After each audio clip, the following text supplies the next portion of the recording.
What a lovely conversation that was with Florence and James Kennedy, founders of Petalon, who run an incredible floristry business.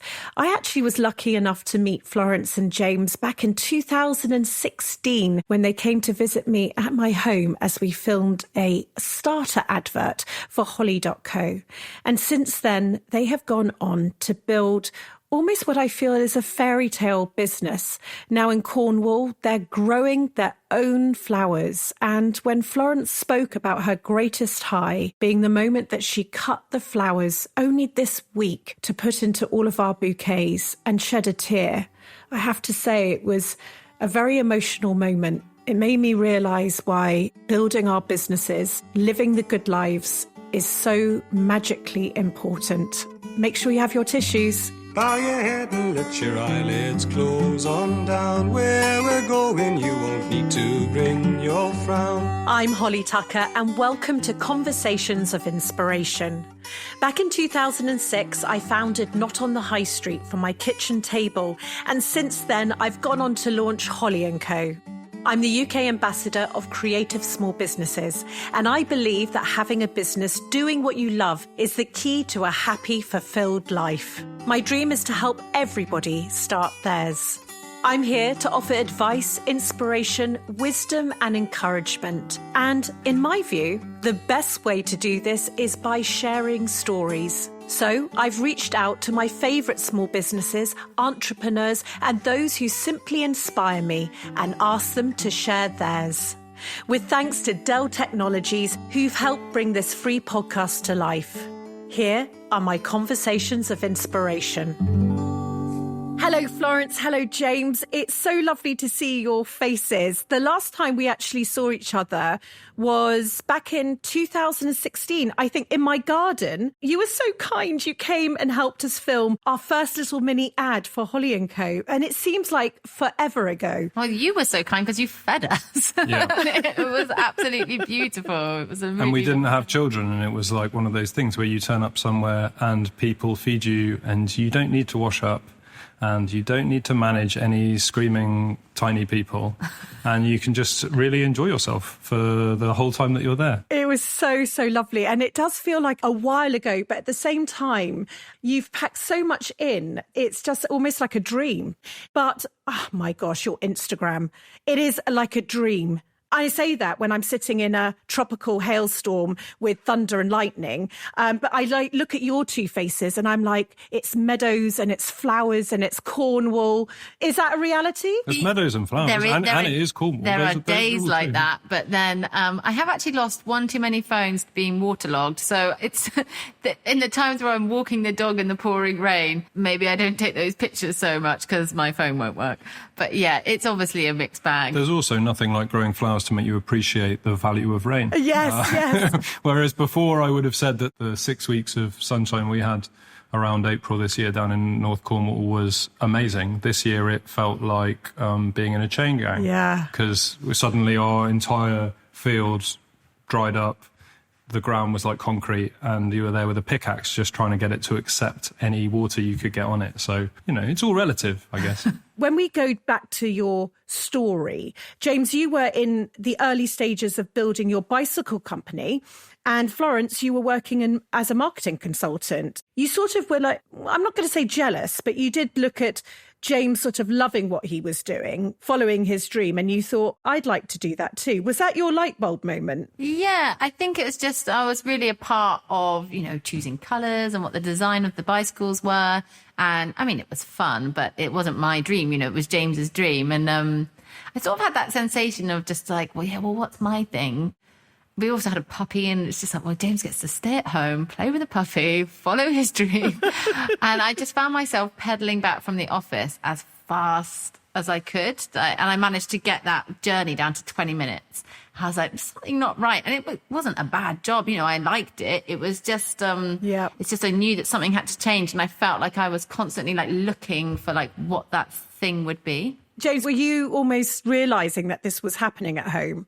That there was that sort of, juxtaposition? It was quite a stark contrast because our lifestyles had gone from being very similar. My last normal job was quite similar to Florence's. They were actually for vaguely competing companies. So we were kind of used to this, used to doing the same thing, having the same sort of gossip and that sort of thing. And then changing lifestyle completely in that way, it kind of did highlight the contrast just because of the sheerness of the change. We'd always discussed the end game being that we both work for either each other or ourselves.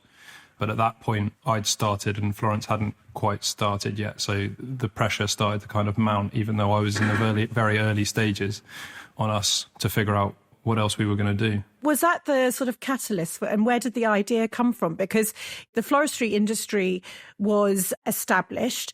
You knew, obviously, you wanted to do something different. Everything you've done is so, so beautiful. Was it the passion? Was there a passion for floristry? No.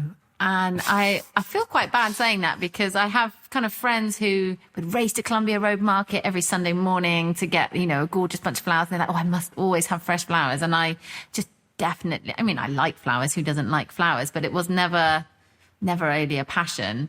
I was in that sort of phase of I was looking sort of like, what's my thing going to be? I was kind of keen to start something. It was my birthday, and my boss at the time said, oh, I know it's your birthday, but I'm afraid we've got a sales training day, like in King's Cross. I'm really sorry. It's just for the morning. And I was like, well, that's fine. James was like, look, we'll go to King's Cross. We'll get some nice breakfast, caravan, and then you can go to a training day. I was like, oh, okay, that's fine. But then he was actually in cahoots with my boss, and he got me onto the Eurostar and took me to Paris for my birthday, which was so lovely.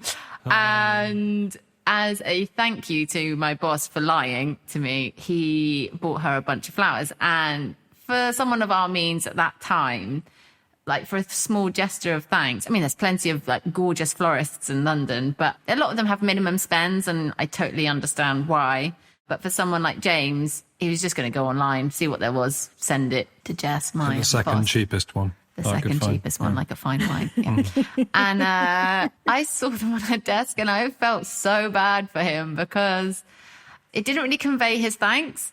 He doesn't know much, know anything about flowers back then. It was just a thank you. I think that sort of sparked the idea of well, how could you do that differently? How could you be that price point, but actually have nice flowers? It could just be a small bouquet or a small bunch of flowers, but what if they were nice flowers? And, if the delivery is a problem, how could we deliver them differently? And I was sort of thinking about it as I was cycling home. And then I got back to our 2-bed flat on the Kingsland Road, and we just had the first shipment of 200 bicycle frames that were jammed into the second bedroom of this basement flat.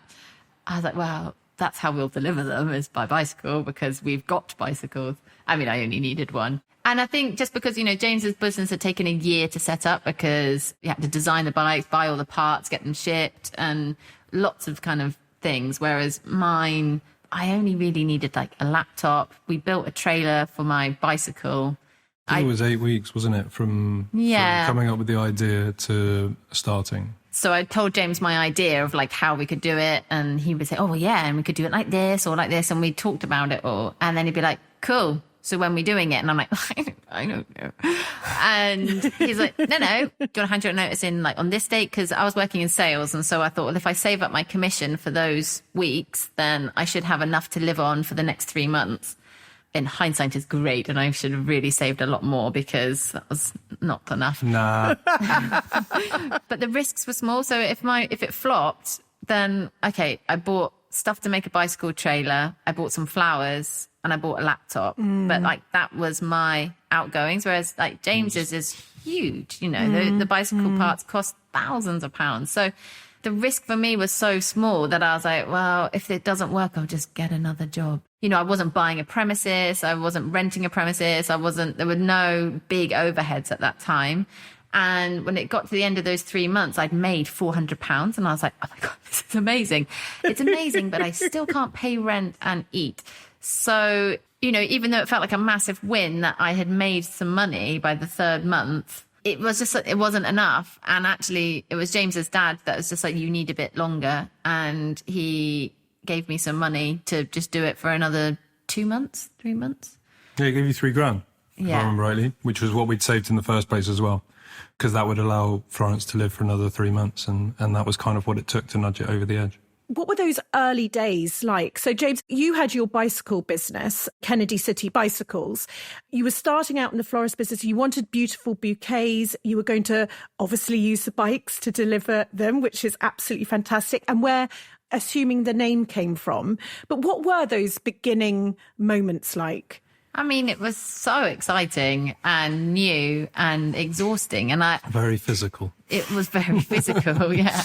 So I would get up at 3 a.m. to get to the flower market at 4 a.m. On your bike? On my bike. With the trailer? To fill up the trailer, come back, have some breakfast, make bouquets in the morning, take orders online, write out the messages, and then wrap up all the bouquets. And then at midday, that's when same-day orders stopped. I'd get on my bike, and then I'd cycle them around town. And then I'd finish work at 5 o'clock, 6 o'clock. It was like over a year of just me doing that.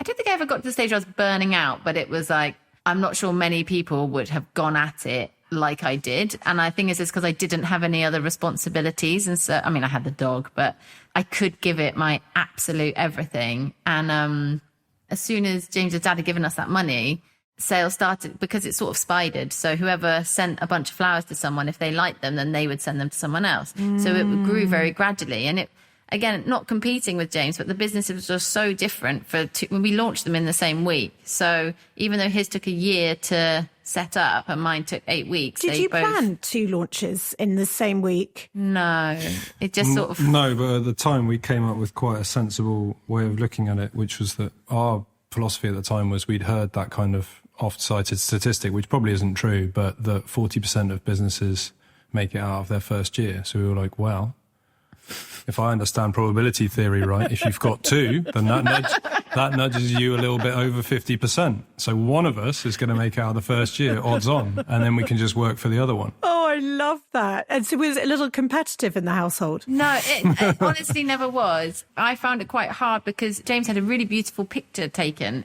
right at the beginning.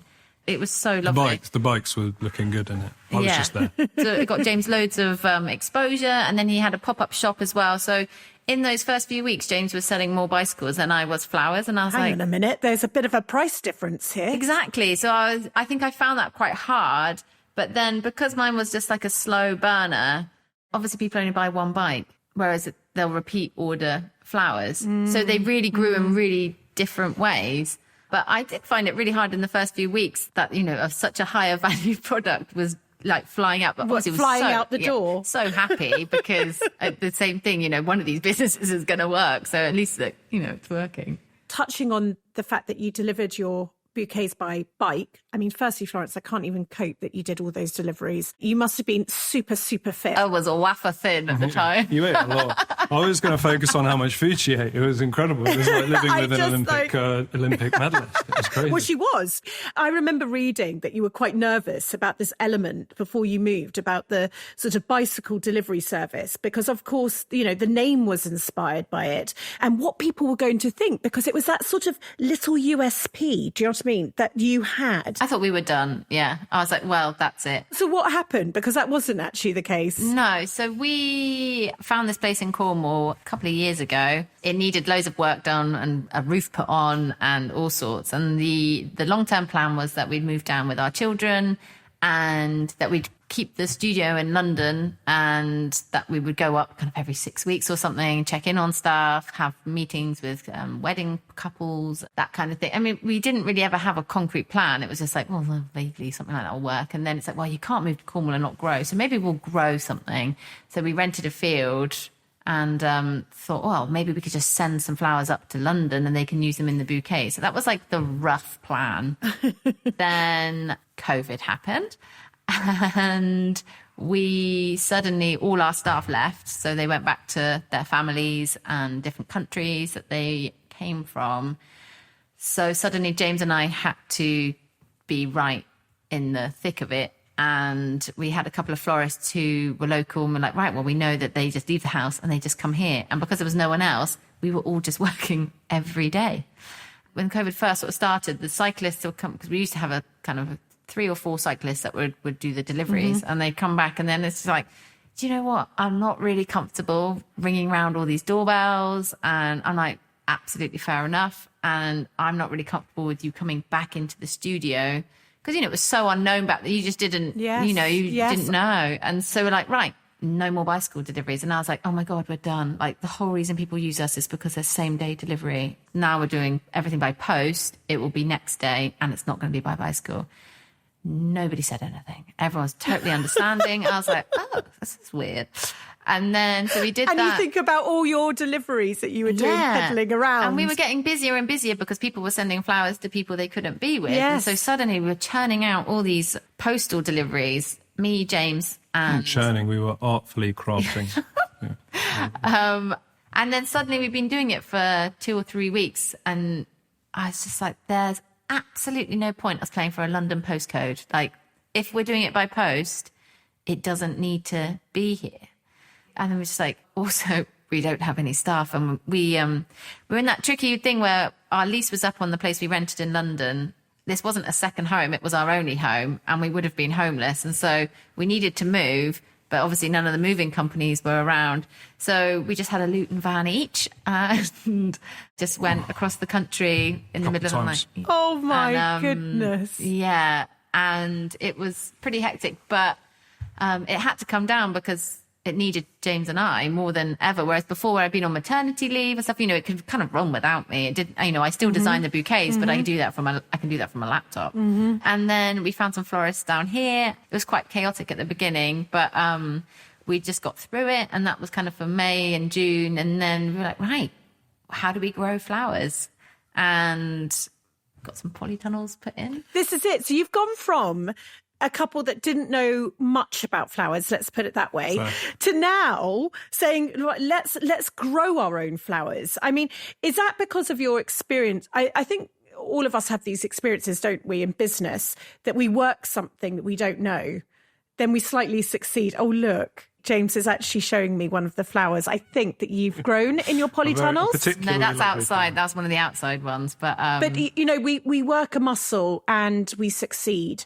And then that gives us the confidence, doesn't it, to do it again? Yeah, there was definitely, I flipped from being this kind of quite, not insecure, but just not feeling quite out of my depth to, no, I own this. Like, I got this. Yes. Like, I understand cut flowers. I can do events. I can do weddings. I can do deliveries. Like, I know how to run a flower business now, but I cannot grow flowers. I have killed many flowers in our house.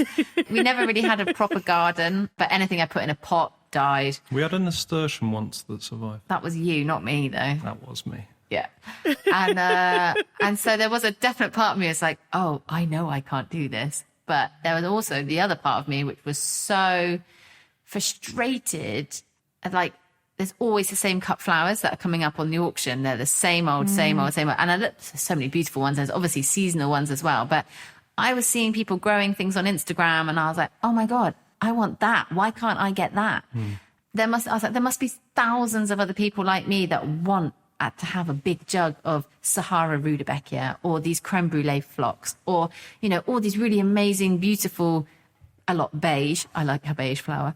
You know, all these interesting varieties, but you can't get them on the cut flower auction, either because they don't really follow trends, or because it doesn't really work at a certain scale, or whatever reason. So I kind of researched everything that I knew I wanted to plant that I couldn't get through Holland. I was like, there's no point in growing tulips, because the tulip bulb for me to buy and then to grow, and, you know, not all of them are going to make it, is more expensive than me buying a tulip from Holland. Right. Because they do it at such a scale. They're so good at it. They have every colour, pattern, shape imaginable, and I can get it delivered to me in Cornwall. There's definite things where, you know, but there's so many beautiful tulips that I see that people grow, but, you know, you cut a tulip once and it's done. Like, that bulb is done. Whereas if you grow anemones or ranunculus, you'll get 5 stems out of it. So there was so much research like that, and I won't go into too much detail with that, but it's just trying to choose what varieties we would grow. And then when I had asked florists, you know, any florists in the area if they could come and help me, and found just this magical woman called Claire, who has a flower farm just down the road. Hendra Farm Flowers. Yeah. Look them up. She comes once a week. She's just been today. and she just guides us and helps us. And even though she's never done it on the scale we're doing it on, she knows her stuff. And she answers my stupid questions without making me feel stupid. Yeah. We're working with our partners at Dell Technologies to empower small businesses across the UK with the tools and knowledge they need to thrive. So every week we bring you the Small Business Pharmacy Live to help you navigate your business journey, covering a whole range of topics, including how to price your product. You need to not put yourself as the customer. You need to love what you do and you need to buy it, and you need to think of it from a product development point of view. I want you to be the customer. But when it comes to pricing, I want you to take you out of the equation of what you can afford, what your mother thinks, what your friend thinks, what your husband thinks. And I want you to be quite cold about it. I want you to start with what you need to earn. As I said, if you get this book, it's actually on page 134, right? I write all about this, and I want you to start from that point of view. Very, very cold. It's all about facts. The fact of what it costs me to have my clay, to be able to fire up the kiln, to be able to have running water, to be able to have a roof over my head. What is that packaging cost? What has Brexit done to it? These are things out of your control. Also, what's out of your control is the cost of the person who makes it. So you even might maybe take yourself out. We all love a good persona name, don't we? So call it something. You know, Mary, she asked for a lot of money in her first year, isn't she? She's a bit confident. Well, that's fine, because you're going to price Mary.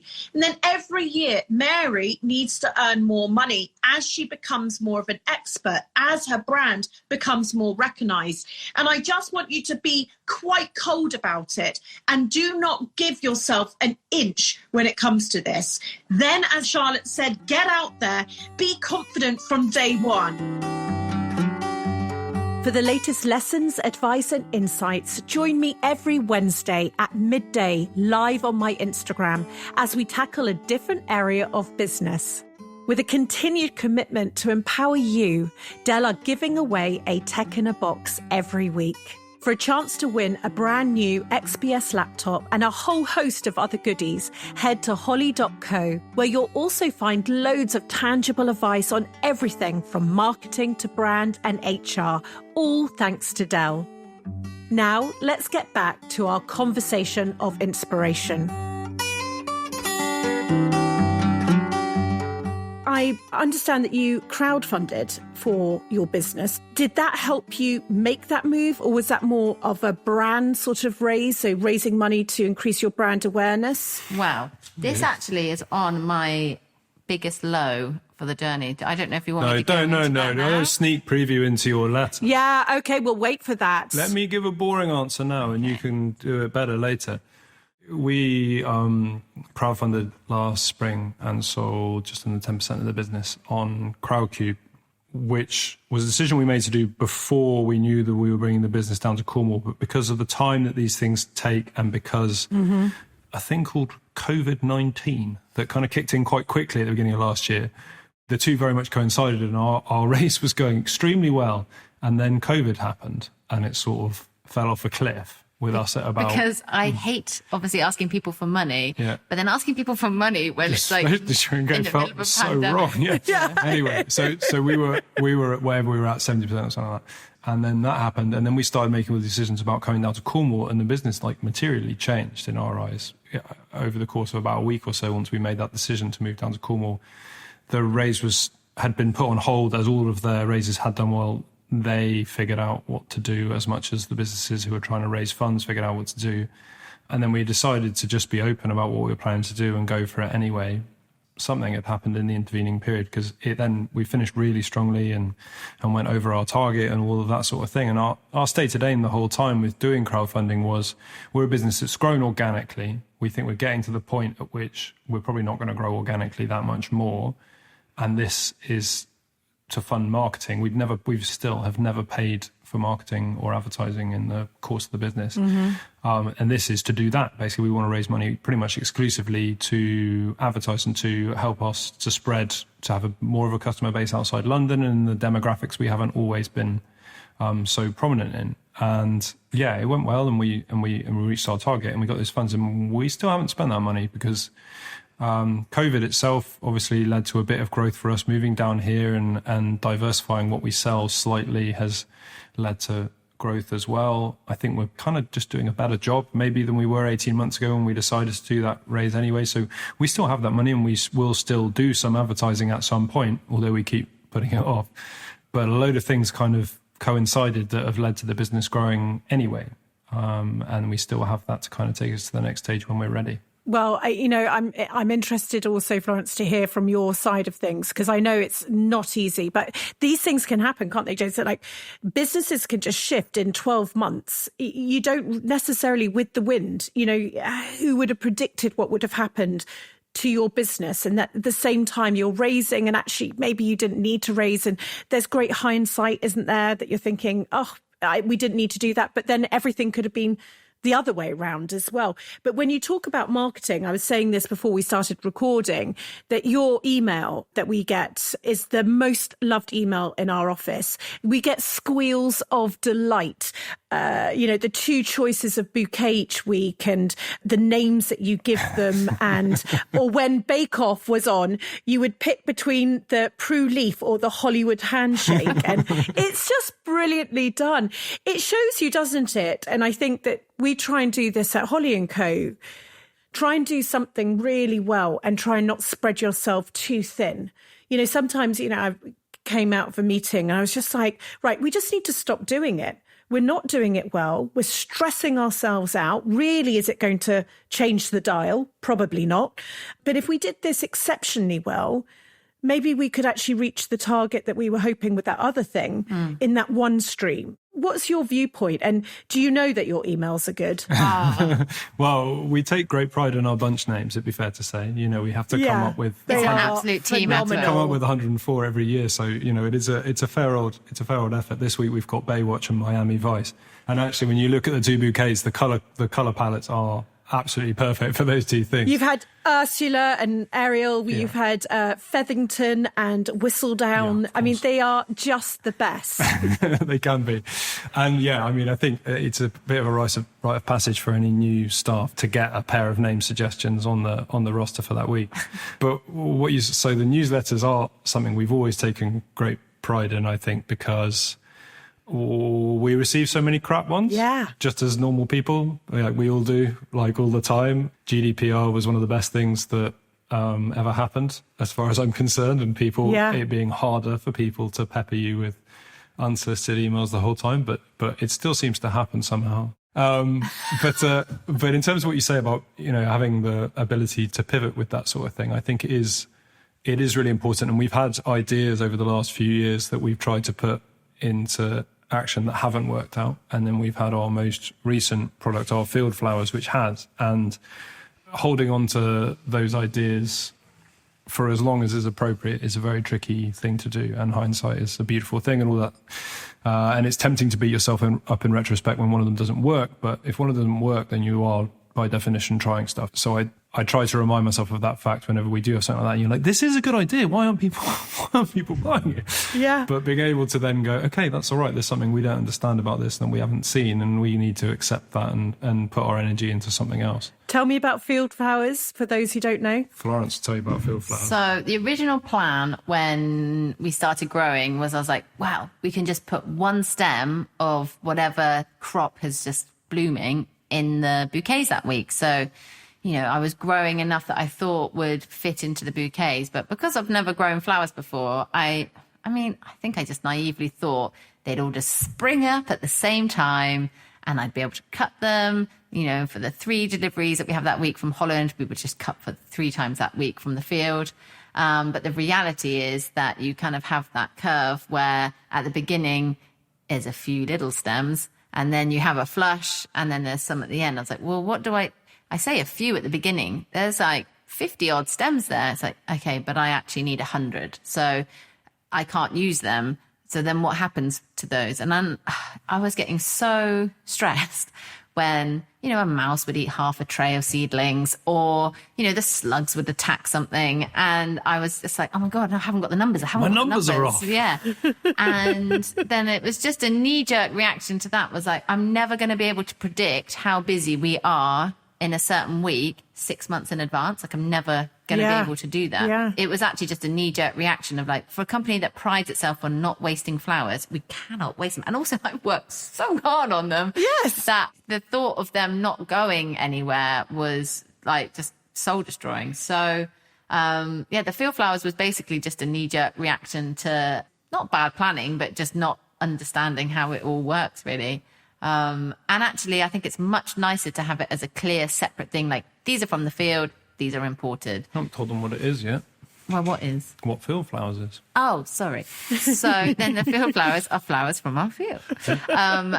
So we harvest 3 times a week. I wanted it to kind of be a bit like a chef special board where whatever's available will be on there. And whereas with our other bouquets, because we know we have stock coming in throughout the week, you can order a bunch, today, you can order one for Saturday. Mm-hmm. But with the field flowers, I wanted to be like, no, it's you can send it to arrive tomorrow or maybe the next day, but no longer, because it needs to be cut, gone. Yeah. And it to sort of, to be that kind of fast-paced product that it should be. They shouldn't be sat in an auction house in Holland for a week. They shouldn't be, I don't know. It is so romantic when you think, and it's so beautiful. As you know, we just talk about it all the time in the office, and it's just a lovely thing. A lot of what we absorb nowadays is through Instagram, and we've already touched on that sort of. Firstly, what an amazing tool is it for us? Oh my God, small it's businesses free, with no marketing budget. How phenomenal! There's a sense with what I see on Instagram for you guys is that you've got your little ones, you've moved to Cornwall, you are living this life, and no, of course, it's not all joyous. Is this what you had always planned for, and is that something that you like to share with us? With other people about almost maybe inspiring them that they could do this as well? I feel like for a brand, the kind of point of Instagram is to show the people behind that brand and a bit of a story behind the business you might be buying a product off or whatever it is. And there are loads of accounts that are raw and real, and there's definitely a place for that. With our account, it's still my shop. People are still buying from it. So even though I try and be transparent and I will show when I have murdered 600 zinnias. Zinnias are a flower, Sorry. just to be clear for anyone listening. I want anyone to be worried. I think everyone's boundary with how much personal life or how much of their business they want to, behind the scenes, they want to share, everyone's line is in a different place. And I think it's important to remember, as a viewer of someone's account, remember it's an Instagram account. It is not entirely real life. It is snapshots of real life, and it works both ways. I have had horrendous nights here where the wind has been so strong. James and I have been out in the field in the middle of the night, pinning down kind of polythene that we're trying to keep something warm outside that's freezing to death. My phone would be waterlogged if I got it out to be like, oh, and also who's that for? Why are we trying to celebrate losses as well? Like, these things do happen. And then equally, there are some moments that are so magical. I'm like, I'm not going to put this on Instagram because it's smug. Like, this is so beautiful. It's smug. You got to find your place. I mean, find your place that you recently included. James, I think you had a little accident with a fire. Is that right? And I set myself on fire. Yeah. Yes, that was. I mean, that was interesting. How did that go? It would have been hard not to share that because I look like the Michelin. But it was too painful to share at the time, so I didn't share that until the end of the year once he had functionality back. But James was in hospital for 2 weeks, and I was changing bedpans for 2 weeks because James couldn't get up from lying to sitting. It was brutal. Plymouth Derriford Hospital, thanks again. Appreciate your help. This is what the NHS needed last year, was an idiot. Yeah. That was what they needed. At the time, it's like I'm dealing with it as best I can. But, James missed our kid's first birthday. He was in hospital, and it was a really rough time. But you did share a story the week afterwards of me being an idiot. I think I was like hobbling around in the field using a spade as a crutch, and you like losing my patience. I think that's what we saw, wasn't it? It was to do with the bonfire, was it? Yeah, we pulled up a load of tree stumps from around the back of this place that were trying to eat their way underneath one of the barns, and they were sort of mostly dead anyway. But they're soaking wet, and I'm impatient, and so I was trying to burn them before they were ready, and I used slightly too much assistance, and then combination of a poor appreciation of physics and chemistry at the same time led to me getting a bit on fire. Yes. But it's all right. I've got fresh legs now, and they're struggling to deal with the sunshine in May. So, God, they're going to be in real trouble by the time the Cornish summer hits properly. But yeah, like stuff like that. So I talked about that a bit on my Instagram, and I was quite open about like the consequences and as I said, probably not what the NHS needed at the time. So, I mean, I think you can do it in an honest but fairly irreverent way. The point isn't to bring people down. It's actually just to be, fairly open about that. And I think Florence and I would both like to think that we reference our mistakes on there as well, because that's more interesting if you ask me. Like, the people at the moment are following our journey into growing flowers. We're just a pair of idiots trying to grow flowers. Like, we don't know, neither of us has any education in that area or any particular knowledge. So I like to think we're making most of the mistakes that other people would be making if they were trying to do it too. So I hope that that's relevant, and I hope that people see that and are like, oh, cool, and find it enabling as well as informative. I think it is. I think it's so, so important. And one of the main things I'll take away from this conversation, and I hope those that are listening, is that you do not have to be an expert, that you can follow a passion. The passion doesn't have to be instantly obvious. Tell me, this good life that you are living, it's obviously yourselves and your little ones. I mean, how do you have 2 kids, a Great Dane, live in Cornwall? Do you have a team behind you? Oh, definitely, yeah. You can't do it without the tribe. But also, I am a bit overwhelmed, if I'm honest. So when people say, how do you do it? It's like, yeah, I really struggle. It's tiring. You say it's tiring. Yeah, it's really tiring. Yeah. Kids go to bed. I'm on my laptop. Yep. I wake up. So tomorrow I'm starting work at 6 a.m. Yeah, it's a lot. I think every mother has guilt at some level. And, I could, of course, spend more time with my children, but couldn't we all if we're working mums? And I think that whenever you're at work, you feel like a bad mum. And whenever you're with your children, if you have a business or work, you feel like you're doing a bad job with work. And I'm just trying really hard to just release myself of that guilt and just recognize that I don't ever want my children to think mummy has to go to work. No, mummy goes to work. And that is a good thing, because women haven't always been able to make that choice. And we're building something here. So, I want to get them involved. Maybe when Osh is a bit older, because he's bad with seeds, very bad with seeds. Careless, I would say. But, it's, I can't do it all. I have people that work for me, they don't necessarily want their faces on my Instagram the whole time, but they're there. I have 3 members of customer service who do 2 days a week each, and they work remotely from Suffolk, Carmarthenshire, and Anglesey. Because we're terrible at it. And Dorset, sorry. Yeah, but also because I outsource customer service, because I live and work here. I can't have bad vibes here. If there are, of course there's going to be complaints. We're dealing with a perishable product. But that sticks with me because I care so much. So I don't want it here because I don't think that's healthy. So, there are decisions that we've made along the way. And we have a real range of people. Some people are full-time, some people are part-time.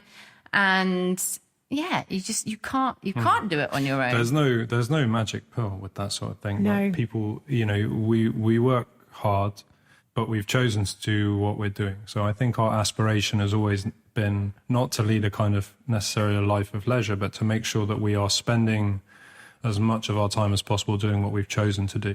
And that doesn't necessarily mean the most fun thing to do at that time. I planted 700 delphinium plants this weekend, and I'd say I did 90% of that in the rain. And that isn't, while I'm doing it, that's not joyous, but it's something I get a nice feeling from afterwards in terms of the kind of sense of achievement and being able to look at them. They're going to be in the ground out there for at least 3 years.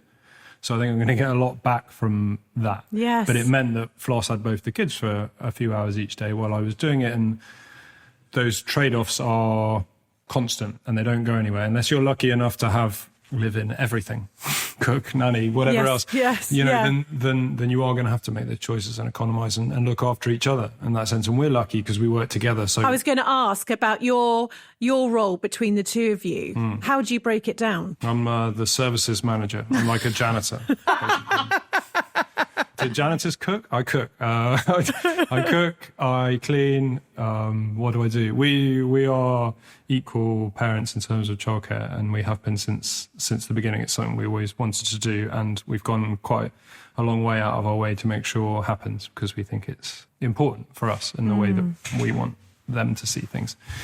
But it means that we spend an equal amount of time working as well, and that is in different things. It plays to different strengths. You know, Florence is obviously amazing at what she does in terms of designing bouquets and that sort of thing, whereas, you know, I spent yesterday building a giant fridge. Yeah. And that's okay. You know, we have different skills, and mine and Florence's happen to run down fairly conventional gender lines, but that's okay too. Yeah. You know, it ties in with how we want to spend our days. And then days like today, up until we had this conversation in the mid-afternoon, we spent the whole morning and lunchtime together out in the field planting flowers and planting seedlings and looking after stuff together in what was mostly sunshine, actually. You know, so we do get that extra time that other people maybe don't get. So although we have our evenings together and we do have to work sometimes after the kids go to bed, we get to work together in a way that is pleasant as well, as opposed to the other thing. I know what you mean, though, as well, because actually if you're building something that you love and it's growing, it's quite a bonding thing. Whatever state of tiredness that you're in,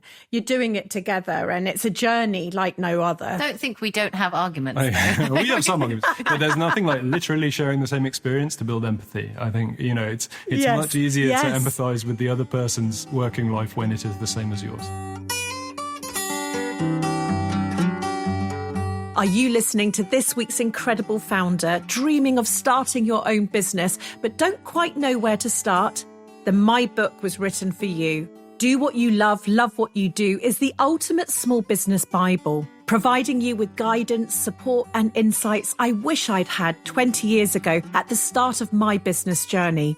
Think of me as your virtual mentor, guiding you along your journey as if I was sitting right next to you, holding your hand, recounting my own fears, failures, and lessons to help you succeed on your own path. Do What You Love, Love What You Do is out now. Head to holly.co/book to buy your copy today.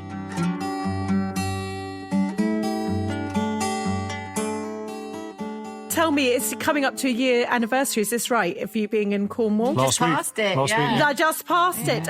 What are your plans for the future before we go on to your highs and lows? Grow some More flowers. stuff, yeah. Do more. Yeah. We do more things. Grow Yeah. more stuff. We're about to have our first kind of at the end of our first proper spring. So there's a lot of stuff going in the ground now. There's a lot of things we're doing now that will pay off over the next 3-6 months, 2 years, even quite a lot of it. So we're still in that phase. But by the end of this year, it will be the end of the beginning. This year was basically our training wheels, and I feel like we've got a better understanding of how certain things work. You know, and now that we know that the product is field flowers, whereas we didn't when we started sowing seeds, I think that's going to change the Can way put that our we all sort into the of- way that we do that. It's exciting. Yeah. There's loads of exciting stuff to come, but it's more of a known variable than it was obviously this time last year, and that's nice. That was the right time for that then, and that was very exciting having that unknown, but I think we're really excited about what we know is coming over the next year. Oh, just such a pleasure. As you know, I end this podcast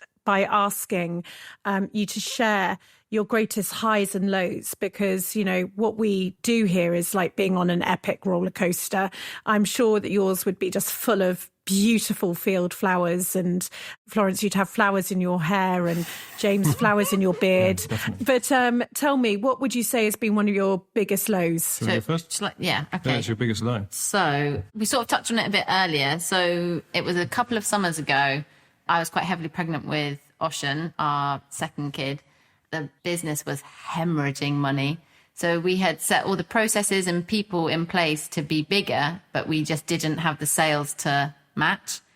And I don't know what the past tense of wing it is, but we had wung it as far as I feel that we could. And I didn't want any stress or anger or worry to go into our baby that was in my tummy. So I kind of just sort of stepped away slightly from the business. And that's when we made the decision to do crowdfunding, because we'd had offers for investment before, and a really lovely lady who worked in an investment company talked us through the different options of angel investors or, you know, investment companies. And because we have such a lovely community of customers, that crowdfunding was the best thing for us.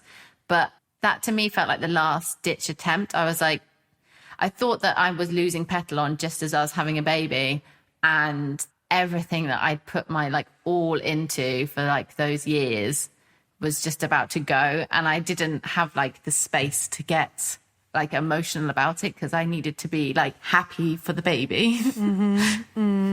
Yeah. Oh. I'll do mine while Florence recovers. My biggest low would have been April last year, I would say, kind of at the start of when COVID was arriving, but people didn't really know what it meant. And I think the immediate assumption on my part, wrongly, it turned out, was that things were going to fall apart with this business. We had another business as well when we were in London where we ran a wedding venue and shoot location. That did fall apart, as you might imagine, under something like that. But that was always secondary for us. So although that was financially very consequential, it wasn't emotionally as troublesome as losing Petalon would have been. And it didn't last very long. It's probably only a week or so where I kind of felt like that was what was coming down the track. And then the evidence started to suggest that actually we might be okay. We were just going to have to work very hard for quite a long time.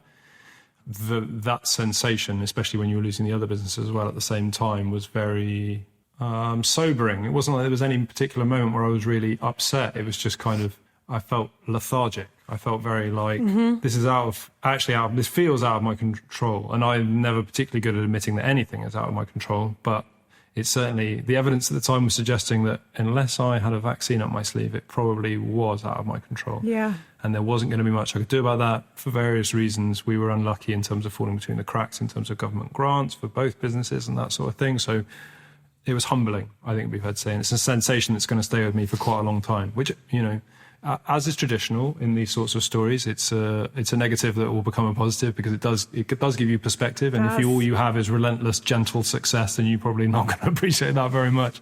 So it's perspective giving in that way. You ready for your high, or are you still? Yeah, this next phase, I'm such a crybaby. I'm so sorry. You know what? It's super. This is the thing. What, you know, those who may be listening, who are going to start a business, this is the reality. Yeah. It is your all. It is your baby inside of you. It's everything that you've given. It's every single time that you were delivering flowers, Florence, you know, for 12 hours a day. And I don't think people understand it. Like, I've got shivers now just even speaking about it. What you give your business, what you give it it's like a being. And so when you think about it failing, you're grieving before it's all very real. And I think that that's what gives you the highs, which are remarkable. But the lows are, you know, they're not for the faint-hearted. And it was also, I couldn't give myself the space to grieve about it because I was trying to remain upbeat and fine because I didn't want the kid in my tummy to be having a rubbish time. Yeah.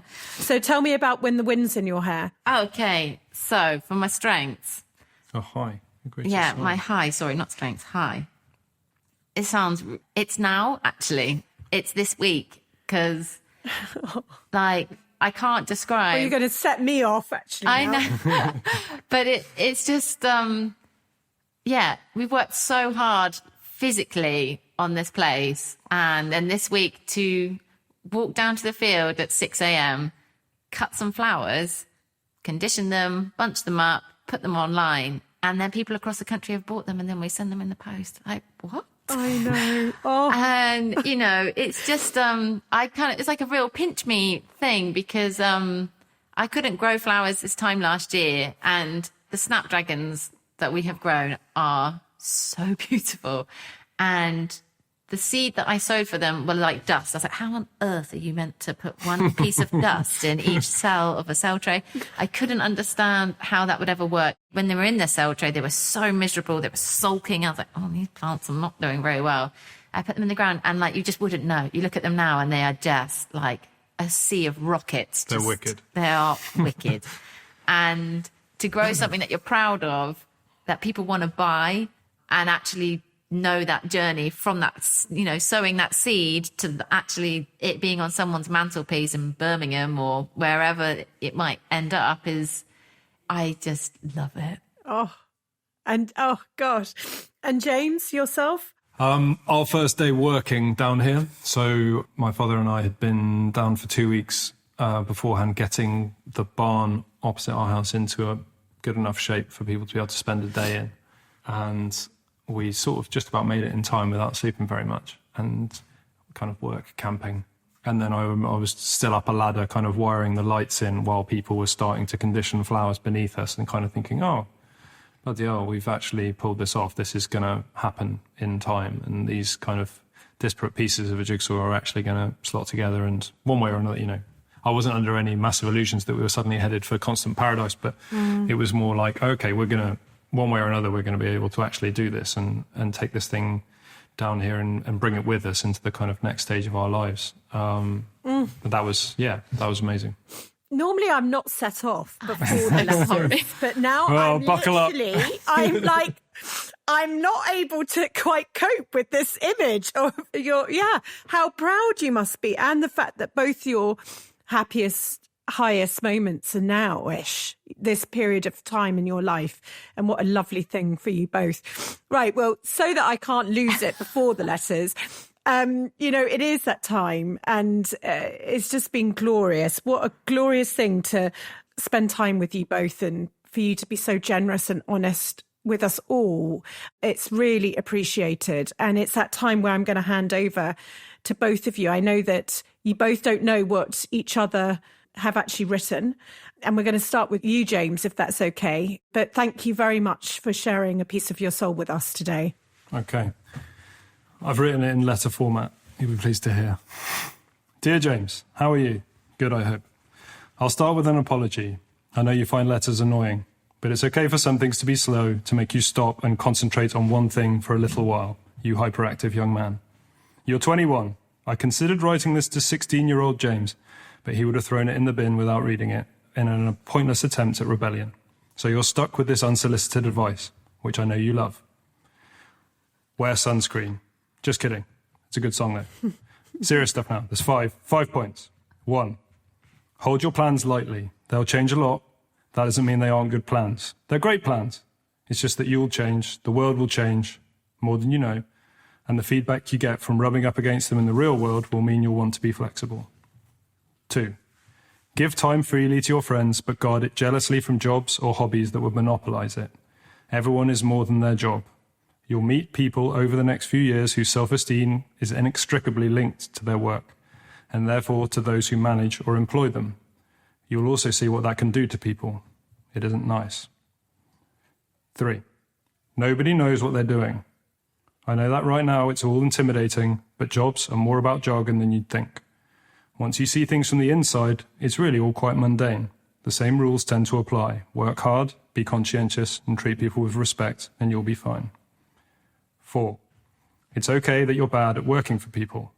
Don't get me wrong, it's annoying for them, but it isn't really a fault. It's just a sign that you might want to go and do your own thing sooner rather than later, but you'll find out about that soon enough.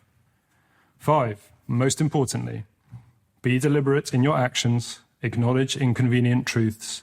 Don't allow yourself to drift into what you know is wrong, even if it is only by inaction. You are what you walk past. All the best, you. P.S. Keep an eye out for a girl called Florence this summer. She'll be the one with the amazing eyes and the boyfriend. Oh, that's so lovely, James. Thank you so much. Thank you. Oh, thank you. And over to you, Florence. Okay, mine's a bit more... It's quite hard to do it with someone because I've seen that his is just on his phone and mine is reams of pages. Anyway. You should have soaked it in tea and put it in the oven first as well. Anyway. Okay. You've just had your 26th birthday and have that stomach-wrenching feeling that miraculously you still don't feel like a grown-up. Well, I know I'm only 8 years older than you, but I'm pretty sure you never feel like a grown-up. I don't think Mum feels like a grown-up. And I'm not sure Bonma feels like a grown-up either, and she's knocking on 90. So stop being so hard on yourself. You are consumed by a crippling fear of making the wrong choices, of being lost and not knowing what careers exist, let alone which ones you should pursue. You've lost your passions, and you don't have any hobbies or interests. Stop asking yourself, who am I meant to be? What am I supposed to do? You think that everyone understands something you don't, But the reality is that everyone is muddling through their own individual paths. They might be powering through a signposted career in law and know exactly where they're going to be in 5 years' time, only to get there and hate it. So in the wise words of Baz Luhrmann, don't feel guilty if you don't know what you want to do with your life. Some of the most interesting 40-year-olds I know still don't. Believe in what you're capable of. You never think you're good enough. You are not the silly little girl that you seem so sure you are. You have grit, you have determination, and you're full of good ideas. I'm not sure where you lost that confidence in yourself, but this guy James you've just moved in with seems to think you're great. He's pushing you to make a move because he sees what you don't see. And any day now, you're going to tell him an idea you've had for a flower delivery business, and he is going to be the cheerleader you didn't know you needed. The beginning of that business will be bumpy, and the silly little girl feeling will overpower you more than ever before. You'll be shaking as you ride your bike and homemade trailer into a flower market car park at 4 a.m. It feels like the traders and florists are curling their lips or laughing as you fumble with the bike lock. Maybe they were. They probably weren't. But you need to try not to care. You've got to try harder not to care what other people think so much. Luckily for you, you have stubbornness in spades, and that will propel you through this phase of feeling so pathetic. You haven't had passion for something in a long time. You don't have hobbies, and the guilt of not pursuing the violin aches so much that you've stopped listening to all classical music. Enough. That music took you somewhere otherworldly, where you were shrouded in an orchestra, and you need to smile at the memories of that instead of the guilt of not playing anymore. The fact that you're not as good as you used to be makes you so upset that you won't play at all, and that's a real shame. Relax. Do not let the pursuit of perfect get in the way of something good. If that all feels a bit painful, then know that you're about to develop a new passion that hasn't let up for 8 years. The flowers are going to infiltrate every thought, dream, and idea you've had from here on in. Okay, so I can tell you now that you're still not nailed hobbies at 34, but you found a calling and it drives you and it educates you and opens your eyes to a whole new world. It will push you to do things differently and take you down paths you couldn't begin to imagine. You're at a real crossroads with your tribe. There is definitely a part of you that is waiting for someone else to figure out your path for you. You're getting too old to keep asking your parents to validate your decisions. They don't have the answers to this. It's not their area of expertise, and well, they have their own lives. And you need to live yours, and it's time to let them watch from the sidelines and cheer you on. But you're not on your own. James will push you on when you think you can't do it, and will stay up late with you figuring out problem after problem. You'll be pretty taken aback at the friends and family that will root for you. But take note of those that aren't interested in the successes, but are quick to console your losses. It might be time to think about the people you want to surround yourself with. The James you have now is excitable and unstoppable, and it's infectious, so soak it up because it will feed you for years to come.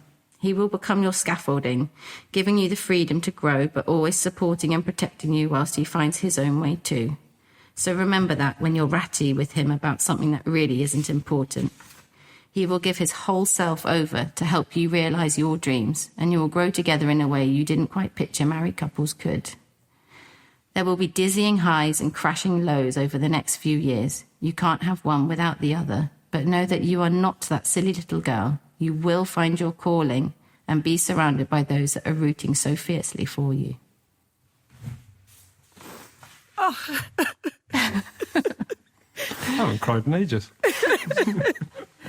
You know what's so beautiful is that why I asked you to come to that supper that we did in my garden, you know, your journey is just, it's one that's going to inspire so many people, and it's so soulfully beautiful.